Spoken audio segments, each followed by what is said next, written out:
Okay, YouTubers, did your bag look like this? It just doesn't want to stand up, right? You set it down and it does that. So I made a little stability insert for this. First I tried, I noticed if you look at the bottom of the bag, it's round.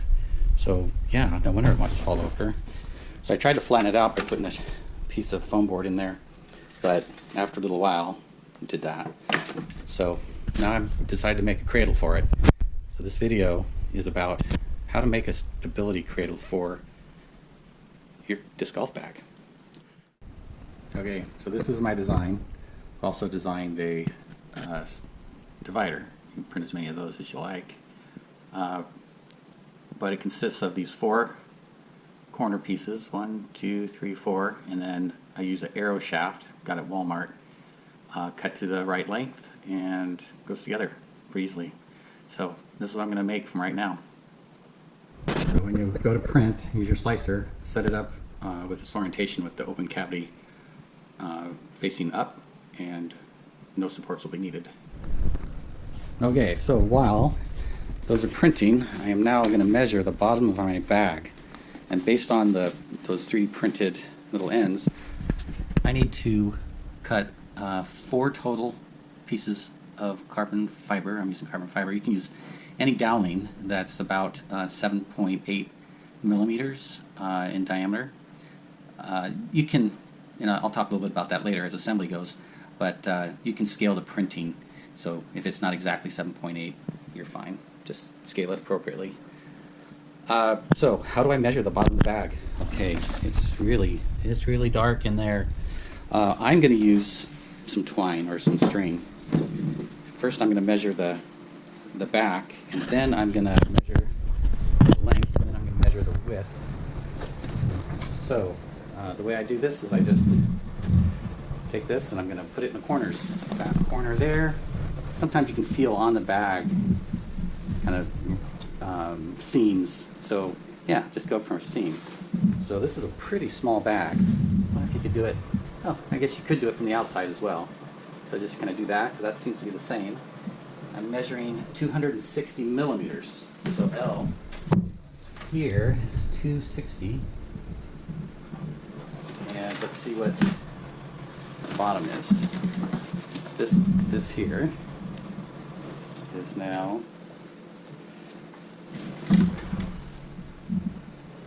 195. 195. D equals 195.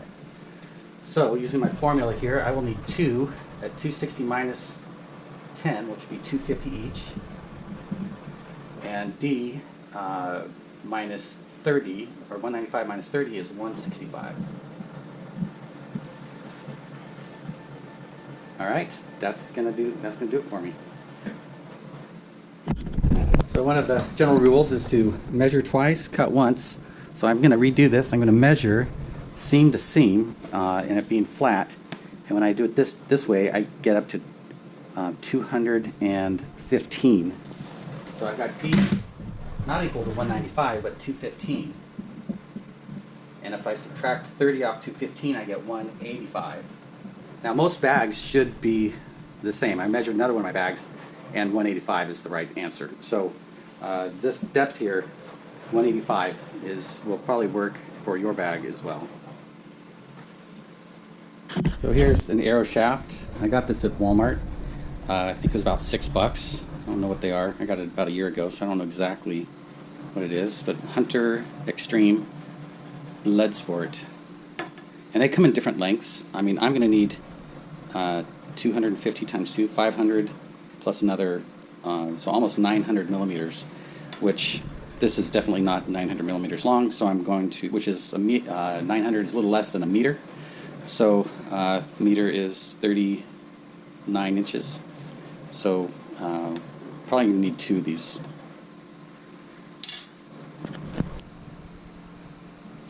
So I've measured this. I've already cut this once, and so I've got 600 millimeters left. So 250 and 185, which is what, 535?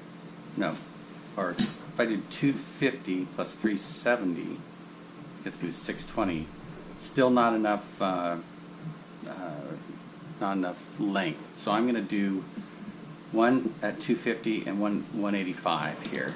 So 250 brings us right to there, and then 185.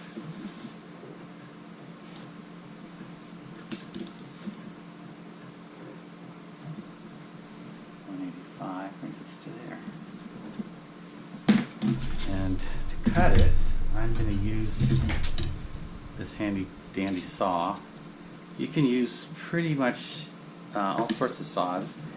I like to do this by hand because the dust isn't the best to breathe in. So this keeps the dust just not flying through the air. And it's not too hard. It's a little harder on the blade, a little saw blade. But you definitely need a saw. You can't really do it with a knife as far as I know.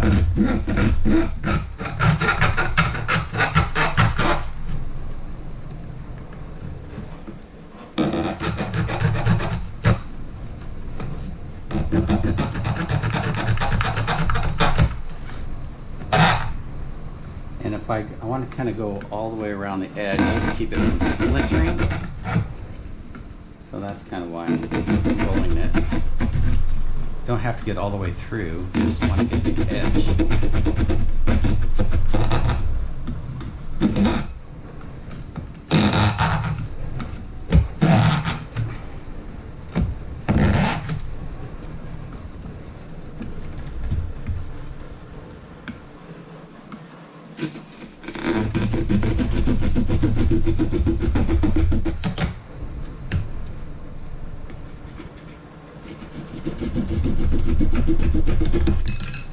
There we go. One. Double check. Is that 250?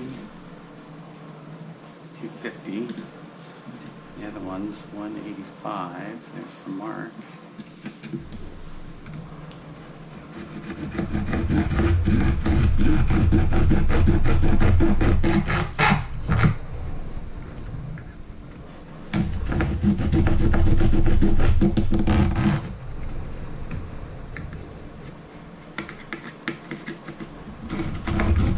Now you don't need to use carbon fiber. You can use any kind of doweling. You can use wood. Carbon fiber, you know, they also make fiberglass arrow shafts. Carbon fiber though is lighter. You'll be carrying this thing around with all your discs. It's a pretty nominal amount, but to each his own. 185. So now I need to make 2 more of those, which I'm going to do with another shaft.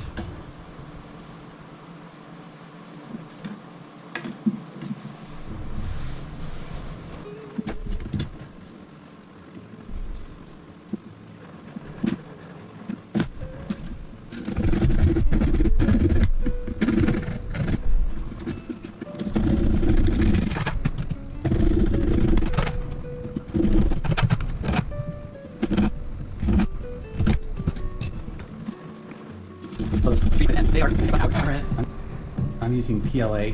You can use, more engineered materials like ABS if you think you might be in hot climates, or PETG for heat resistance. But it's about $1, and we don't glue them in. We just stick these shafts in there. So if they do break, you don't do. If you don't have a printer, hopefully you've got a maker area. A lot of cities have maker areas. You can just rent some time. It doesn't, like I said, it just takes an hour. It's not a lot of time. It can't be expensive to do it. So there we go. Throw that out. Get rid of that carbon fiber. Go wash my hands, but it's small this direction, but this is a small bag. I think this will work for other bags, and if you want a divider, I'll make a divider for this. I don't really need a divider for this bag because it's so small. Let's see how many discs it holds. 1, 2, 3, 4, 5, 6, 7, 8, 9, 10, 11, 12, 13, 14, 15, 16, 17, 18, 19. So 19 drivers and mid-ranges.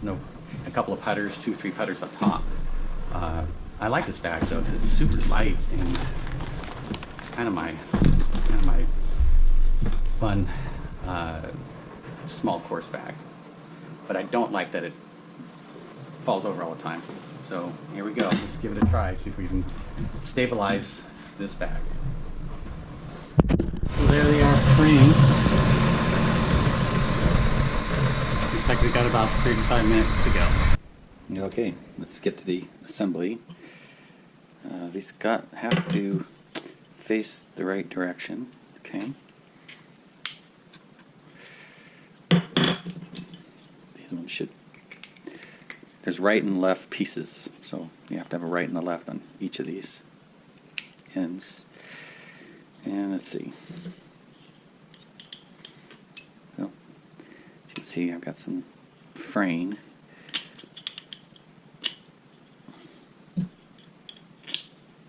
Which isn't the end of the world.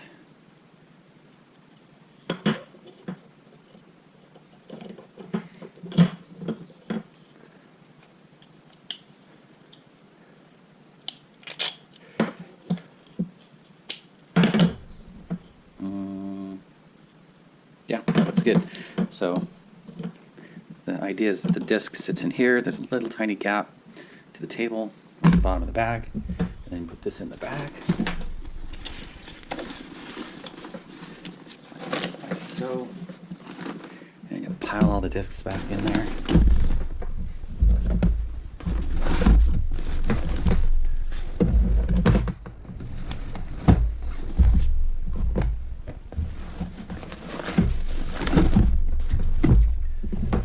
And let's see.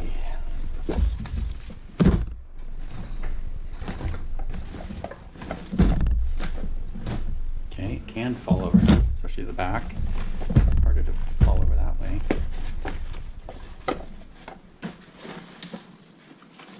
If you look at the bottom, let's see if we can do that with this.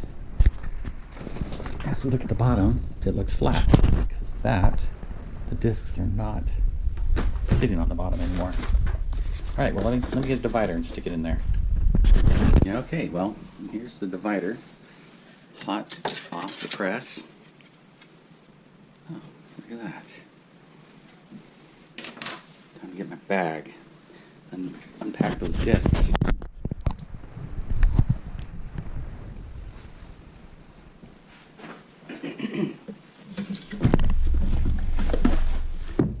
If anybody has more destroyers than me, I would be surprised. That is a lot of destroyers. Okay. So let's put this on.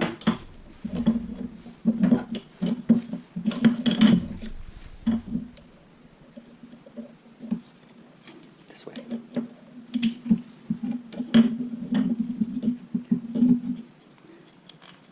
This divider also adds a little bit more stiffness to this. There we go.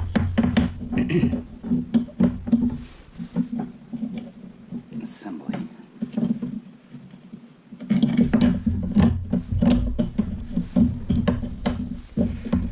Yeah, I think over time it'll wear in a little bit or slide a little bit easier.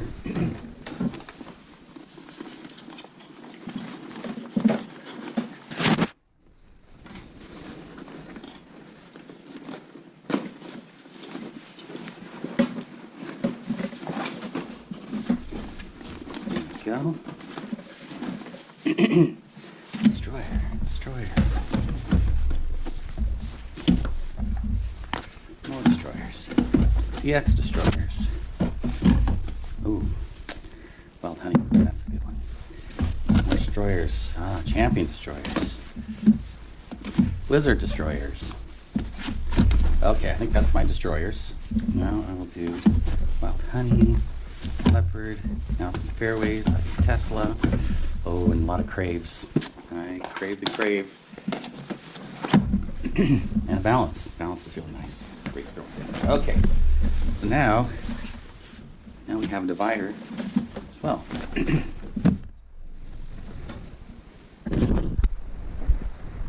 Now I hope you can see all that on the camera. So I did this to my primary pack already, just to test it out, and I've been running around with that.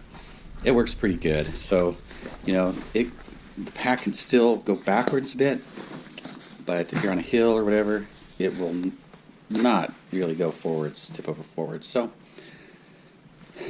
huge improvement, and I am looking forward to putting some real discs, or a real, making this my secondary bag for smaller disc courses. Okay, so here we are for, let's see, what's that? Disc Arts DIY. Just starting this channel, see how it goes. So I thought I'd just get some footage here at the disc golf course and see how pretty sturdy it is. Going this way, even though the back's kind of tweaked that way, it's still is pretty good shape. Let's see. So happy with it, as long as you just don't throw it around, but pretty good, pretty steady.